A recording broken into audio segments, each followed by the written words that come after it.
Les dossiers s'entassent dans le bureau de Laurent Inquer. Avocat spécialisé en droit de l'Union européenne, il plaide régulièrement à la Cour européenne des droits de l'homme pour défendre les intérêts de ses clients étrangers. Violation de la liberté d'expression, de réunion, non-respect du droit humain. Les atteintes sont multiples. Chaque année, plus de 50 000 nouvelles requêtes sont portées devant la Cour.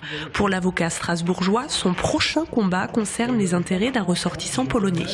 Alors ici, nous avons un dossier qui nous a été envoyé par un avocat polonais.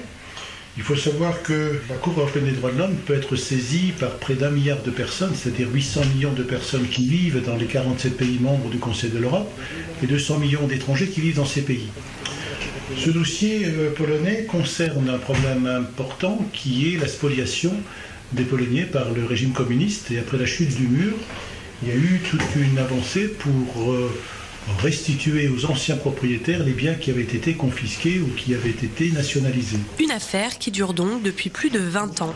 À l'Institut international des droits de l'homme, le président Jean-Paul Costa constate que les violations sont toujours d'actualité en Europe. On le voit par différents signes. D'abord le fait que la crise économique frappe de plein fouet beaucoup de pays d'Europe qui consacrent moins de priorité à la défense des droits et libertés. Le fait qu'il y a malheureusement des pays en Europe qui se combattent. En 2008, c'était la Géorgie et la Russie. Actuellement, c'est d'une certaine façon la Russie et l'Ukraine.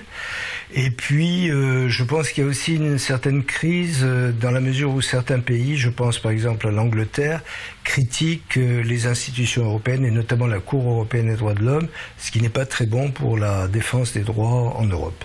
Mais l'ancien président de la Cour reste optimiste sur la prise de conscience des différents États européens, une route qui risque cependant d'être encore longue.